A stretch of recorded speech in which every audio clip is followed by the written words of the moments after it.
Well, good morning. How's it going, Bobby Dino? Mike Bolin. Hey, We're here. Yeah. Okay. So we've got a special episode of Mindset Squared today. Our usual co-host, Mike Cernovich, is on holiday, if you will, in Florida with the family. So Bobby Dino is sitting in today for Mike Cernovich. I am. That's a big seat to fill right there. Well, we appreciate you being here. Thank you. I'm glad to be here. Okay, so you've got a great social media following. You're a really unique guy, yeah, and you got an interesting background, and so let's let's delve into that, because certainly there's a lot of folks out there that don't know who Bobby Dino is. Sure. And so just maybe a minute or two snippet on what makes you unique versus the 5,000 other social media influencers out there. Sure. So when I was 23 years old, I was a directionless young man that a wayward youth. A wayward youth. Okay. My father had passed away before I was born, so I didn't have really any direction in that sense. I was living with my grandparents who, they're old. It's easy to pull the wool over their eyes. Sure. And so I was just this kid that was running around, essentially up to no good. I ended up. Where'd you live? I lived in Orange County. Orange County. Yeah, okay. yeah, Well, that's a beautiful part of the world. Yeah. I mean, it's Huntington Beach and all that different Surf City. It's nice. Okay. But so I was this dummy kid that ended up getting in trouble. I got into an altercation with someone, and unfortunately, a bystander that wasn't even part of the altercation got hurt, and that's what I more or less got cracked for. I was given a prison sentence. Went to prison for originally 5 years. While I was inside, I picked up another sentence because I was running around with bad dudes in there, and picked up another 6 years. So I had this 11-year sentence total. And about 5 years in, I just had this epiphany that if I didn't do something to change my life and do something for the better, be a good guy, right, that I was going to die in that place, whether somebody got me or whether I just never got out. So while I was inside, I just turned my life around, started going for the positives, started writing, started working with people that needed help. And when I came home, I was very I didn't like to talk about the prison aspect. Sure. Experience. It was very stigmatic to me, to where it was like, I mean, I had my wife, my daughter, who was a very young. She's only 9 now, so she was, real young. But from a little girl, I would tell her, "Don't say prison, don't say any," because I didn't want anyone to know. Okay. It was actually my wife that about a year and a half back, 2 years, she said, "You're really good at writing. You should write about these experiences and put them out." And it was one of those things to where I was like, I don't know, So I had a social media following. I was on Twitter. I think I had about 120 followers. Okay. There's nothing wrong. Everybody starts somewhere, right? Yeah. Oh yeah. But I mean, it wasn't anything, Yeah, like you large weren't working at it. Right. I mean, anybody can build a following, right? If they can say some cool stuff or say some interesting stuff, and then they're real consistent with it. It's just, if you have 125 followers, that doesn't necessarily mean you're not interesting. It just means you just don't put a lot of information out there. For sure. And you're not putting in necessarily the effort to grow it like somebody who's really trying to grow it. But even then, the growing the social media aspect, that wasn't so much on my mind as it was just like, hey, I'm going to put these stories out that people have been liking, and let's see if the rest of the world likes them. And they did, they do. I started getting requests to speak at places. I requests for appearances. Yeah. So it's turned out quite well for me. So you're like one of these guys that you went into the joint, and it sounds like you spent a lot of time there. It was 10 years. 10 altogether. years, so a decade. A decade. And miraculously, probably unlike most folks, you were able to go in, dealt with what you dealt with there, and then came out and actually saw your life take a parabolic move upwards, where you not just turned things around, but just exploded with being a productive member of society, if you will. Yeah, sure. And that didn't start like when I hit the street. Hmm. So about halfway through my sentence, I had to. Prison is a very racial environment, especially in California. You would think like California being super liberal, like everybody, singing Kumbaya and holding hands and all that. It's not like that in California prisons. California prison is the most racial place I've ever been in my life, like Hmm. hands down. Everything is race to the point to where, I mean, if you were dying of thirst and I had a glass of water, but you're a different race than me, like you can't get that water because you're this and I'm that. I mean, just really hardcore outlandish rules. Well, about halfway through, I had to tell these dudes I'm not running around with you anymore. Okay. And I did that at the risk of my health, to say the least. I mean, it could have gone really bad for me. Yeah. Now these guys had kind of seen what I was about up until that time, and it was essentially I told them I'm not running around, and if anybody's got a problem with me not, with me living my own life, Right. we can go handle business somewhere where the cops won't find out. Because Hmm. at that point in my mind, I was like, I'm either going to die here or I'm going to live my life. Yeah. So, So you had to break away. oh, You're breaking away. yeah, I broke Yeah. away. I was on my own, had no backup, no whatever. But I had a plan. Hmm. And so they had vocations in there. One of the vocations they had was welding. I got into welding. I looked to see which unions, because I had a background, which Sure. unions would take me, where I could work to make money. I didn't buy into the mindset of, oh, now that I'm a felon, I'm just going to be broke dick the rest of my life and not Right. be able to do anything. So I got out and started working in the oil refineries, and I did six figures my first year out. I mean, Wow. it was I hit the ground running And because and that's just doing doing the vocation that you learned in when you were in there. Mhm. So you learned welding, you're able to take this skill right. and then get out and at least earn a living doing that as soon as Oh, you get out. it was a good living too. Yeah. Yeah, and so what happened then? My wife has a kind of an adventurous spirit like I do. She's an immigrant. She's Armenian. So she knows about moving places and doing stuff. And we had made this money and we had a nut essentially. And neither one of us liked Southern California too much. It was kind Right. of a little overcrowded. And so we had it in this thing to where we were talking to each other and we are like, let's move. Let's Okay. just do it. We'll pick a date and we'll be gone by that date and we'll go. So it's almost like another breaking point for Right. you, where you just, like, when you were in there, you broke away from a group of guys that you were hanging out with, Mhm. and then once you get out, you kind of get going on things, Yeah. make some money, and you're like, you know what, it's time for another shift. And Right. sometimes just changing the environment can change everything. Yeah, and I've always been the type to where, especially being in there for so long, in like one place, even though you're in the building, you're in the Sure. yard, it's like that's your whole world. Is essentially like if you can imagine like being in school and having the playground, it's like that's it. Yeah. That's all right? Right. And I've always wanted to see the world, but especially being trapped like that, Yeah. it was like when I got out, I wanted to see everything. I all I could think about was just a ticking clock going by and me missing out. So moving to Northern California, yeah, it was to see a new place, but it was also to prove to myself that I could do it anywhere. Right, And right. that was a big thing for me. And then plus I had the money to where I was able to, buy a house and, get things going. So it was a good shift. Yeah, that's great. Yeah. Okay. So fast forward a little bit. So you've written a book, Yeah. and you do a lot of writing on top of that, right? Yeah. And so Yes, I do. folks can find you what's BobbyDino.com. BobbyDino.com. There you Okay. go. It's easy to remember. Yeah. And there's a lot of the stuff that I write would be considered true crime genre, but essentially what it is, the most outrageous, gnarliest, craziest stuff that happened while I was in there, I write about it. Oh, And- wow. And Okay. I try and work in the lessons, because there's a lesson in everything. You learn. Well, and from you've everything. got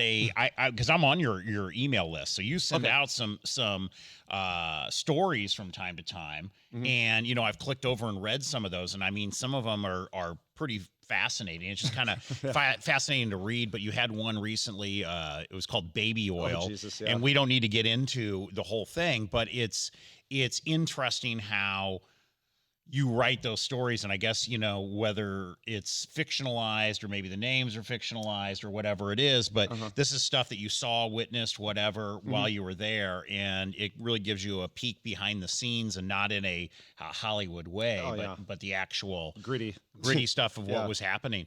And so anyway, anybody that's interested in that could definitely, they can go to your website, right? And then they Right. can register for an email. Oh, sure. You can do that right on the landing page, bobbydino.com. You can get on the email list. And yeah, and I personally have read these stories. I mean, Yeah. they're very. It's almost like one of those things. Sometimes you start reading stuff and you're like, not interesting. Next, but I haven't found that with your writing. When I've sat down to read something that you've written, these short stories or whatever, it's you got a great style to your writing. Well, but thank you. I appreciate that. yeah, but also just very interesting content. So I think anybody that's interested in that. Yeah, and by the way, these stories, only because you brought it up, the only thing I change are the names. Mm-hmm. So it's like I'm not putting people's real name out there, but Yeah. but the event or whatever I'm writing about, Right. that happened. Like that's Yeah. I'm not doing fiction with those. Okay. And part of that, well, the main reason with that is we all learn these lessons in life, and sometimes we can learn them easy, so to speak. So Right. like you and I can have a disagreement, and it's like I can walk away from that and go, I should have done this better. I should have done that. And there's no harm, no foul, essentially. Right. To where in there, you can have a disagreement and the guy comes with a spear because he's going to try and kill you. Right. So it's like, I'm trying to. So it's a little different, and you're forced to learn these. Right. Yeah. And I like putting that out because I like giving people the extremes, because people are so used to that easy way, to where Right. it's like, hey man, it can go all the way bad if you're not careful. And Yeah. that's one of the things that, especially to the youth, to the young guys, young girls too, it's like, that's not a road you want to go down. Right. Yeah. This is, yeah, I don't know. To me, and I think most people find this the case, is that it's always interesting to hear the come up story, if you will, of somebody who has failed at one thing and then they're able to pivot over, and I don't know if it's rebirth or rebrand or whatever you want to call it, but they're able to take their life and go in a different direction that's more productive. And those kind of stories to me are always fascinating. I've dealt with, setbacks. Everyone in the world's dealt with setbacks. The Sure. difference is that a lot of people, hit that setback and then they just kind of throttle back. Right. And, they end up in a dead end job somewhere, and they're just treading water for the next 20 or 30 years. Right. And so to me, it's sad. And I hate to see that. And so I always like to push people forward who are able to take, something that traumatic that happened in their life and then completely change everything for the better. And that's what I find so interesting about you and so many people that, are in my orbit of friends, if you will. Sure. Is, a lot of my friends, and we have some mutual friends, have faced adversity, you being one of them, and are able to take that and turn your mess into your message. Right. And that was the craziest thing. The craziest thing about this gig was that, like I had said earlier, I had basically trained my family, don't talk about prison. Okay. Mhm. Just don't say that word. Don't. The second that I embraced it and said, okay, you know what? Just like you said, I'm going to make this, instead of make it like having it be a mess in my life, I'm going to make it a message. Yes. My trajectory for success just went whoop, like Yeah. that. So it was like the second I stopped being something else and just started being me. Right. Embrace your truth. Oh my God. It just took off like Yeah. through the root. Well, in a lot of ways, and I mean, I hate to say this, but in a lot of ways, that is maybe it was a gift from God, what happened, in that it created, because the only reality we experience is right now, right? Right. We don't experience the past. Right, We don't exactly. experience the future. So Exactly. we're where we are right now. Yes. And you had to go through this fire, and maybe that fire forged you into what you are today. Certainly it did. Yeah. And so, but you're able to take that and hammer that, if you will, into, this story, and you're able to take that and then help people too. So you have, I mean, you do different things, but like one of the things you do is you've got this course that you just put together Sure. about, situational awareness, Mhm. and like being able to go into a situation, whether it be, a bar at 1 a.m. or whether it be a Walmart, Mhm. where some weird thing's going down, Mhm. or you're inside a bank and somebody walks in and robs that or something.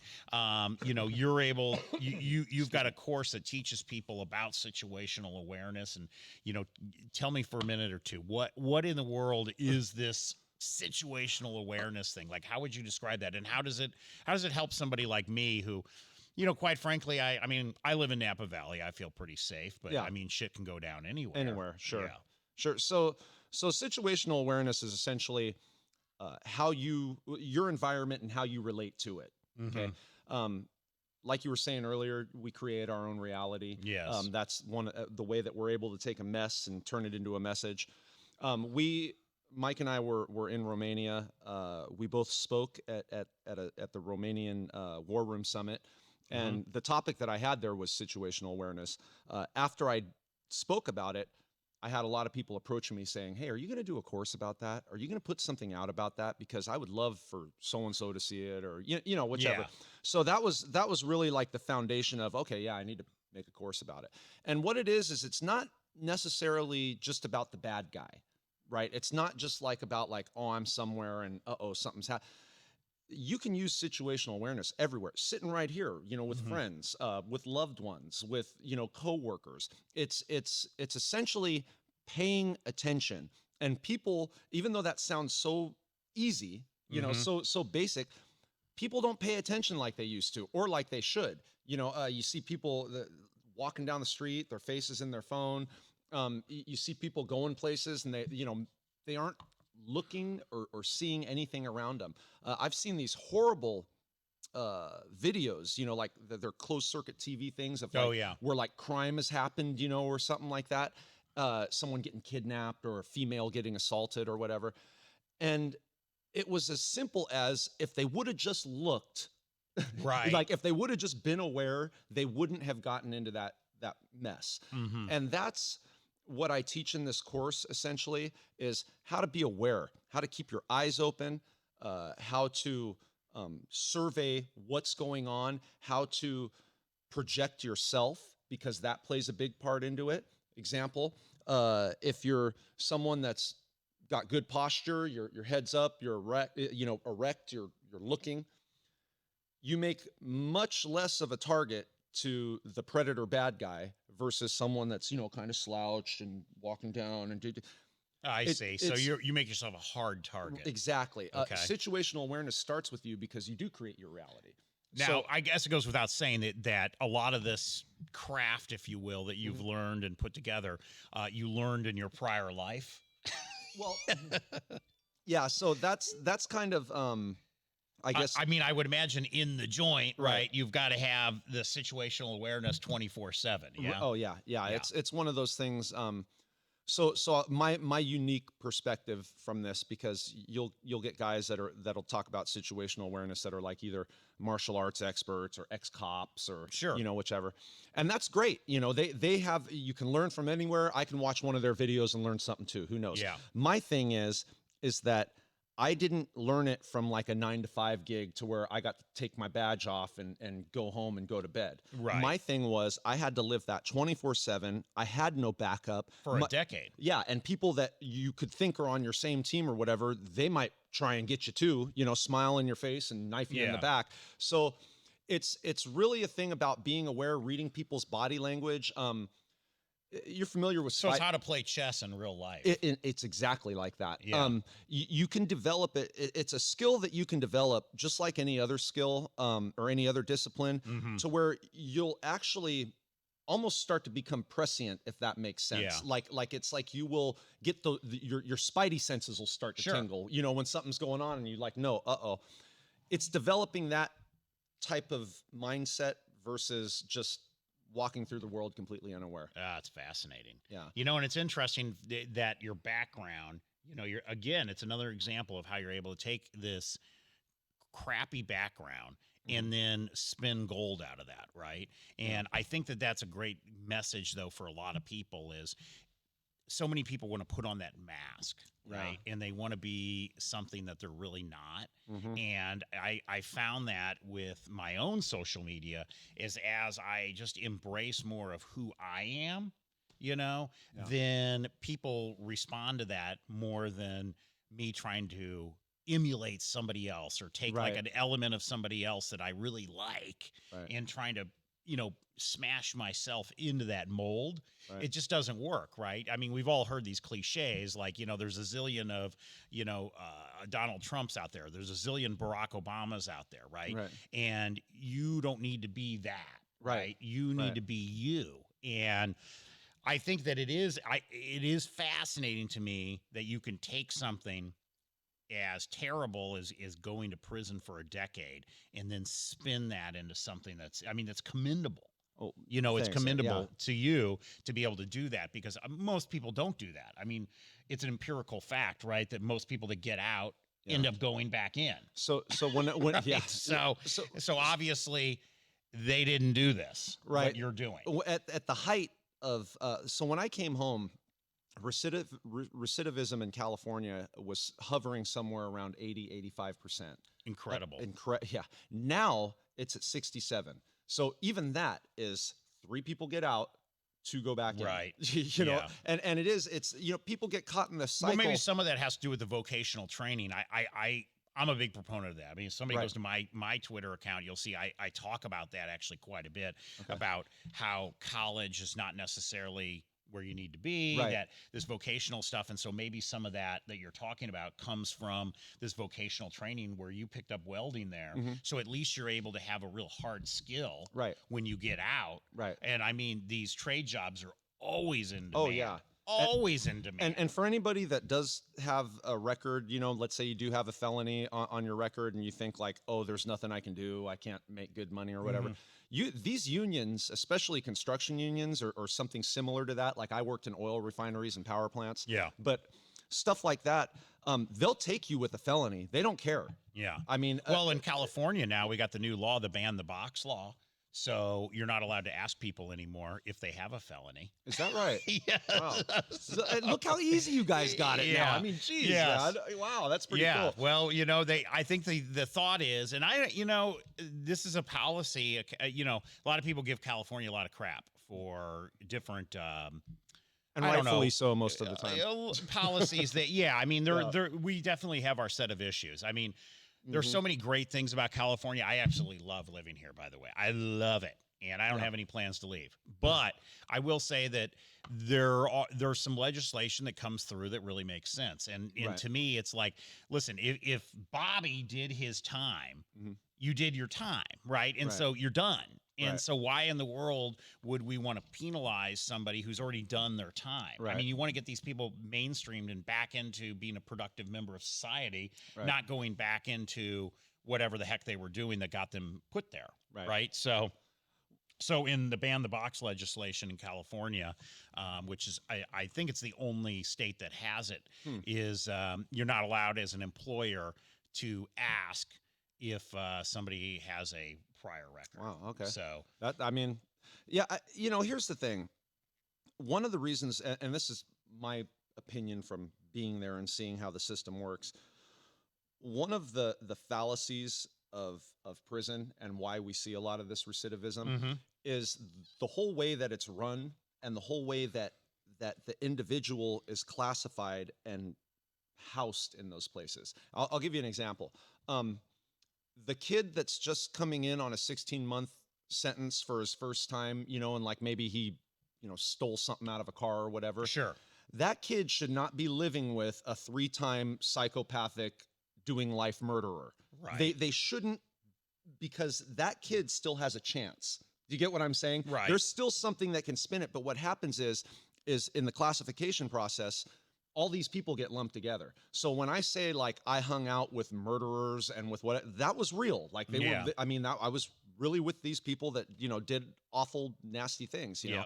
And the point being is that if you want to get somebody to where they're going to actually be a productive member of society, it can't just be like how it was when I got out. you go through this thing. They give you have somebody send you clothes, and you come into like this little area, and they take your picture, and then they drive you out to the gate, and they've got an envelope with $200 cash in it, and they're like, here you go, and you've got someone there to pick you up, or they put you on the bus, essentially. But I mean, that's it. So for me, just getting out, if I didn't have a plan, Yeah. right, it would have been 10 years, and then here's a couple $100. Good luck. Right. You can't. So you got to take that, and you took the responsibility. Well, you learned a skill. Right. But Most you can't, don't. But the thing is that if you're a guy that's inside, and for anybody that has any loved ones that may be incarcerated, or maybe, here's the deal. Don't wait until you're going home and then go, okay, I'm out. Now I'm going to get into what my plan is and all that. No. If you know you're getting, I started doing all my research and doing all my stuff like 3 years before I got out. And it was because I knew I was going to have the time to learn the skill. I was going to have the time to research where and what and how I was going to go, so that way, when I did get out, 2 weeks later, I was working. Yeah. If you wait until the last minute, it's not going to work out for you. And that's I think another big issue that the prisons have is they used to call it CDC. It was the California Department of Corrections. And then when Arnold Schwarzenegger became the governor, they added an R to it. It was the California Department of Corrections and Rehabilitation. Okay. The rehabilitation isn't really there. Yeah. It's there in name, but it's not there in practice. Well, it sounds like the skills and stuff, like the trade school stuff's there. Yeah. Oh, it is. And it is. I'm sure they got a library and stuff like that. But again, you've got to take it on yourself to do this stuff. Right. Okay. So shifting gears here a little Sure. bit, because I'm sure that a lot of people wonder this same thing. So let me Go for it. ask you, you're there. You're there for 10 years. Explain to me what it's like the day before you get out. You've been there for 9 years and 364 days, okay, or whatever it was. Yeah, close to it. Yeah, but you know that you're getting out tomorrow, okay? So bring me through your very last day there. I'm sure you remember it. Yeah. Okay, so you've been in all this time. I mean, that's a long freaking time. Yeah, it was. 10 years, a long time. So but tell it goes me, by like that after it's done. It's weird. yeah, but tell me what it's like the day your very last day there. What's that like? Okay, so first of all, telling people your release date when you're inside can be dangerous. Okay. And here's why. Because you got to remember, all these, you're clumped in this concentrated group of just the worst of the worst that California has to offer. Right. Okay. So it's not like me and Mike talking, who Mike's a good guy. He's got to, no, it's like the people are around you. They're there for being bad. Like that's the whole thing. Right. Okay. So you don't really give out your release date, because what can happen is if someone, like, let's say you've got stuff, or you've got, property, different types of property or whatever, people can come up to you, maybe want to get crazy with you, maybe want to take and they're banking on, oh, well, he's going home tomorrow, so he's not going to do anything. Oh, he don't want no problems. He's almost out of here. So you keep it secret is what you're telling me. Right. Well, you don't advertise it. So I mean, I had a group of people that were all different races by the time I left, because, like I said, I wasn't running with the whites at that time. And for a small group of people, they were mainly lifers. I let them know, because these were guys that, even though they were doing life, there was a few guys in there that I found that had unfortunately seen the error of their ways too late, because they had a life sentence. Yeah. But it was almost like talking to these guru type guys. They were very, some of them were very zenned out and just kind of, been there for 30 or 40 years already. I mean, just, crazy. But so for them, okay, hey man, I'm leaving, here's my stuff. Hey, you want a radio? Here's this, here's that. You're kind of giving stuff away. And then it's just that excitement that, you're going to be waking up at 3 a.m. by some guard saying, okay, time to get out of here. But it's not an enjoyable thing to where you're jumping up and down going, I'm going home tomorrow. Yeah. Because there's people that aren't going home. Right. And even though, to the rational mind, like to me or you, to where we'd be like, hey, congratulations, you're gonna, to them, they're just like, oh, screw that guy. Oh, I'm gonna get that. Oh, you know what? I can do this or that, or I can, and it's just this very. Well, so what did you do? So you had your last meal there. Yeah. You go to the cafeteria like normal. I mean, is it like you're just anticipating that you're going to be out the next day? Right. So essentially all I did was, I really stuck to myself. I did go to meals like normal, but that last night, I kind of played Santa Claus, went around, gave people different property that I had. Okay. Because I mean, I don't need it. I'm going home. Right. You know, these guys are here forever, you know, Yeah. so. And then just really stayed to myself. I mean, as much as you'd think like it would be like this celebration or something Right. like that, it's not. I mean, Okay. you're happy that you're getting out, but you're not trying to. You don't want to broadcast. You don't want to broadcast it. No. So what time? You said 3. They come and get you at 3 in the morning. Yeah, On the so- day of release. Yeah. So what Okay. happens is you'll be asleep, and all of a sudden, you know, the CO, the corrections officer, comes, you know, and he's, hey, wake up, you know, gives you a shake or whatever, and you get up. They take you out of the building. You go through the support area, which essentially gets you off the yard. You go to their intake building, Okay. where they take they take everybody in, Sure. and then they process you out, and it's a very strange feeling. Now, do because- they, just like in the movies, do they give you a plastic bag with your watch and all that Yeah, crap in it? pretty much. Okay. And there's a cell over there, and they give you your set, and they change out of those state issue clothes and get your clothes on. So And- you get the outfit that you wore there 10 years no, prior? no.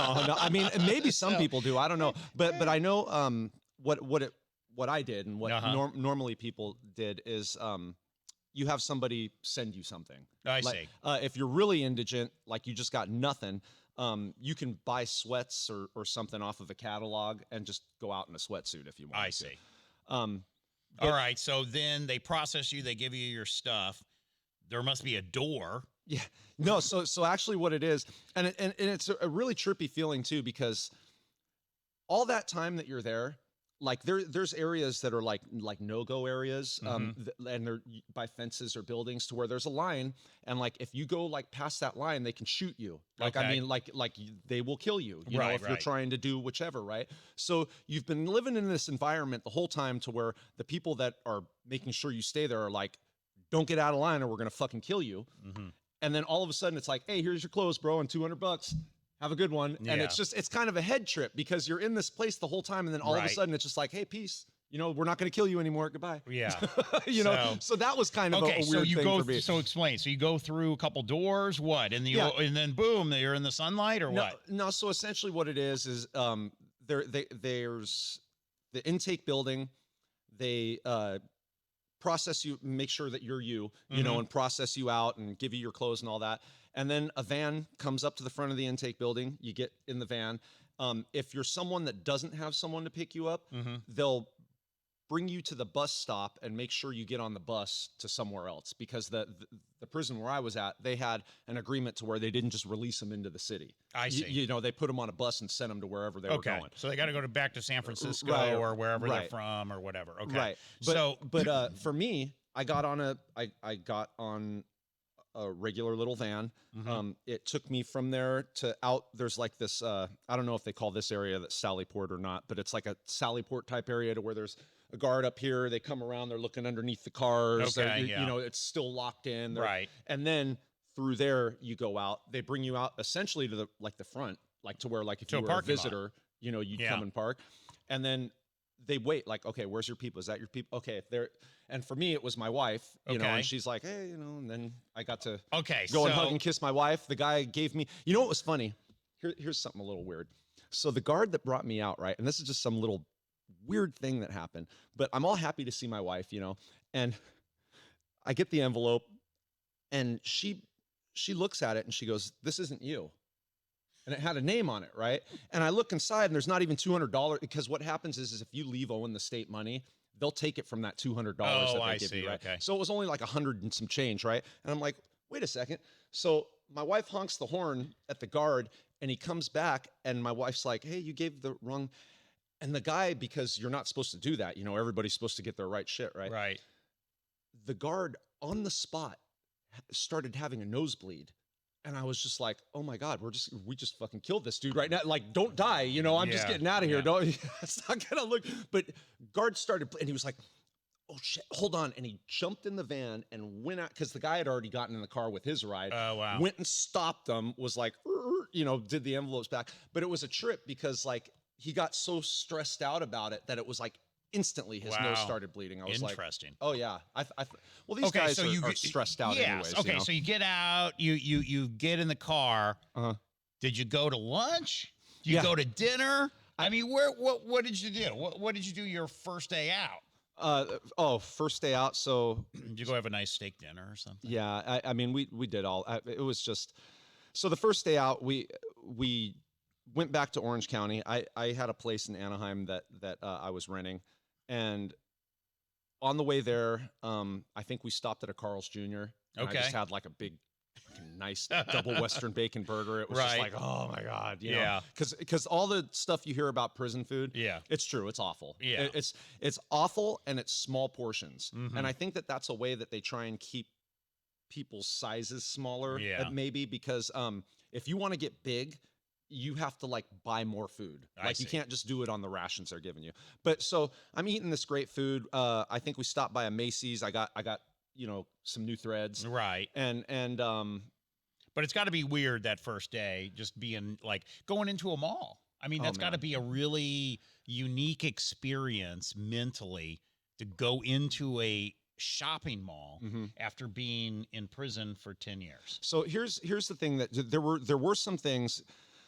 I worked very hard not to get institutionalized, Mhm. like not to become like that was the game that I was running, and hey Holmes, whatever, and like I worked not to do that because it's Right. easy to fall into.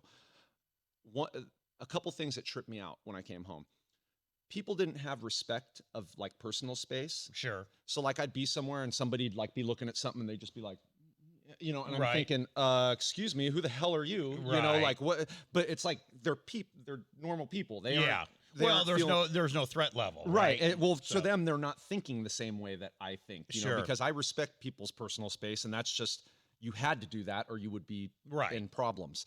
That, and then the way people dressed. So this is a little dumb, but because my wife wears yoga pants too. The whole yoga pants thing. Oh, with yeah, girls. yeah. That tripped me out because I was like, they don't put any skirts or anything over that. I mean, like it was weird to me, Like so Right. there were like these little things to where That you really noticed Right. now that you're out. yeah, it was just like, wow, man, it's like, what, you don't want to cover up or Yeah. so little stuff like that, but it was mainly the way that people interacted. I was so used to this have respect for everyone and come respectfully and Right. and if you give respect, demand respect back essentially. Yeah. And people in the real world just aren't that respectful. So it's the interpersonal communication is quite a bit different from inside to outside. For sure. Yeah. All right. Well, that's really interesting stuff. So Yeah. I guess as folks can see, there's a lot here. There's a lot of really Oh, yeah. interesting information Yeah. that Bobby has. Again, you can go to his website, check it out. BobbyDino.com. Yeah, It's and- easy. I mean, if you want to check out the course, that's awesome. Get on Mm-hmm. the email list. I mean, I like reading it. There's just a lot of interesting stuff there, and these are some really interesting anecdotes. So Thanks. yeah. And anybody that is I'm doing this for Mike's show.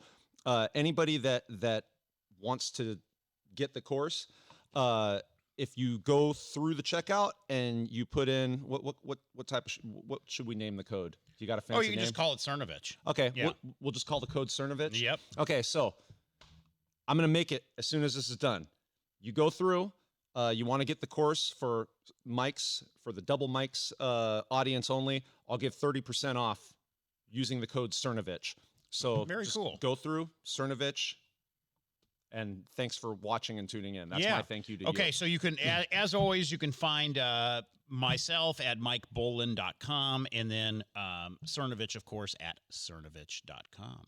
Yeah. So, and then Mike, all of his stuff is, I believe, scrolling along the bottom of the screen here. So you guys know where to find us. But anyway, this has been a unique episode of Mindset Squared. And Bobby Dino, it was awesome having you here. Thanks for having me, Mike. It's a pleasure. Okay. Thank you.